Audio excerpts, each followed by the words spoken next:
پڑھنے جا رہے ہیں پارہ نمبر 3 تلک الرسل کا خلاصہ۔ اس پارے میں ابتداءً سورہ بقرہ کی 253 آیت نمبر سے لے کر 286 تک،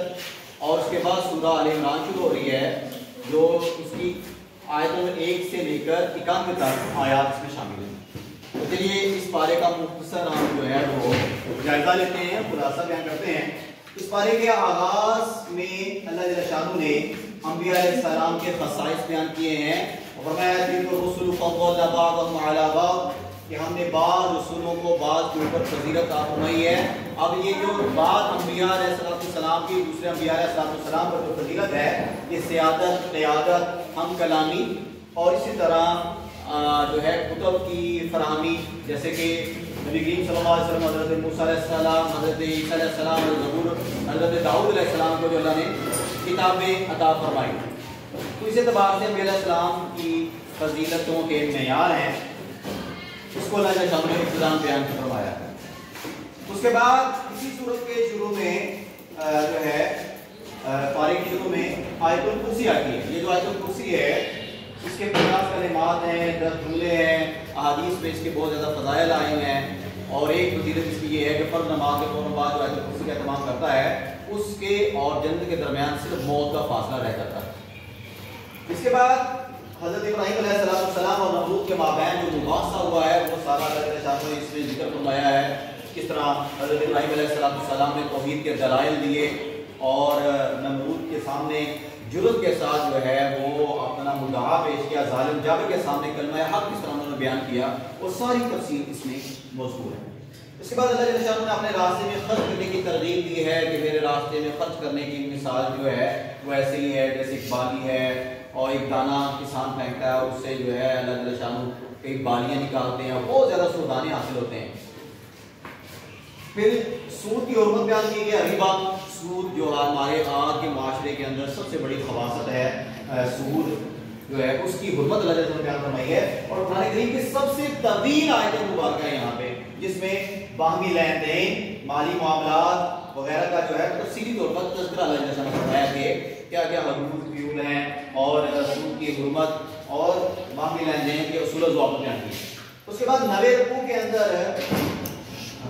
اس کے بعد سورہ آل عمران شروع ہو رہی ہے۔ سورہ آل عمران، یہ سورہ بقرہ کی جو آخری آیات تھی یہ ختم ہو گئی، اب سورہ آل عمران شروع ہو رہی ہے۔ سورہ آل عمران مدنی سورت ہے، اور 90 رکوع سے اب سورہ آل عمران کا آغاز ہو رہا ہے۔ اس میں 20 رکوع ہیں اور 200 آیات ہیں۔ اس سورت کا نام سورہ آل عمران کیوں رکھا گیا؟ اس میں حضرت عمران علیہ السلام کے خانوادہ کا تذکرہ، ان کے خاندان کا ذکر ہے، اور اس لیے اس کو آل عمران کہا گیا۔ اس میں نجران کے عیسائیوں کے وفد کی آمد بڑا مشہور واقعہ ہے کہ نجران کے جو عیسائی ہیں وہ نبی کریم صلی اللہ علیہ وسلم کے پاس آئے، انہوں نے پہلے عیسیٰ علیہ السلام کے خدا کے نبی بیٹا ہونے کے اوپر دلائل دیے، اور پھر جب ان کے دلائل کو نبی کریم صلی اللہ علیہ وسلم نے جو ہے وہ باطل کیا، نفی کی، تو پھر آپ علیہ السلام نے ان کو دعوت دی کہ اب اگر تم دلائل کو نہیں مانتے تو آپ مباہلہ کرتے ہیں، تم بھی آؤ ہم بھی آئیں۔ آپ علیہ السلام اہل بیت کو لیا اپنے ساتھ اور باہر نکلے، لیکن عیسائیوں نے اس وقت جو ہے وہ راہ فرار اختیار کی، اور وہ سمجھتے تھے کہ یہ نبی حق اور برحق ہیں، اور آپ صلی اللہ علیہ وسلم کے ساتھ میں مباہلہ نہیں کیا بلکہ بھاگ گئے۔ اس کے بعد 3 عبرت آموز قصے اسی سورہ آل عمران میں ذکر کیے گئے ہیں، جس میں پھر حضرت آل عمران کا تذکرہ ہے، حضرت مریم علیہ السلام کی ولادت کا تذکرہ ہے، کس طرح ان کے والد ماجد جو ہے وہ حضرت عمران جو ہے ان کو، ان کی اہلیہ کو اللہ جل شانہ بڑھاپے کے اندر مریم علیہ السلام جیسی نیک سیرت بیٹی عطا فرمائی، اور پھر جب انہوں نے اس کی منت مانی کہ ہم اس کو وقف کریں گے بیت المقدس کے لیے،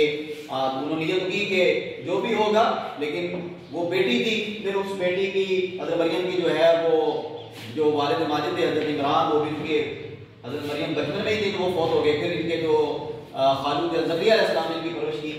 اس کے بعد حضرت عیسیٰ علیہ السلام کی ولادت کا تذکرہ ہے، اس میں مریم علیہ السلام بڑی ہوئی ہیں، اور پھر اللہ جل شانہ نے حضرت عیسیٰ علیہ السلام کو بغیر باپ کے پیدا فرمایا۔ یہ بہت بڑا معجزہ ہے، اور جس کے آڑ میں، جس کو ان کی ناسمجھی کی وجہ سے عیسائی جو ہیں انہوں نے عیسیٰ علیہ السلام اور مریم علیہ السلام کے بارے میں جو ہے کس طرح کے عقائد رکھے، لیکن اسلام واضح طور پر قرآن پر بیان کرتا ہے کہ جو عیسیٰ علیہ السلام ہیں یہ روح اللہ ہیں، کلمۃ اللہ ہیں، اور مریم علیہ السلام کے بیٹے ہیں، اللہ جل شانہ کے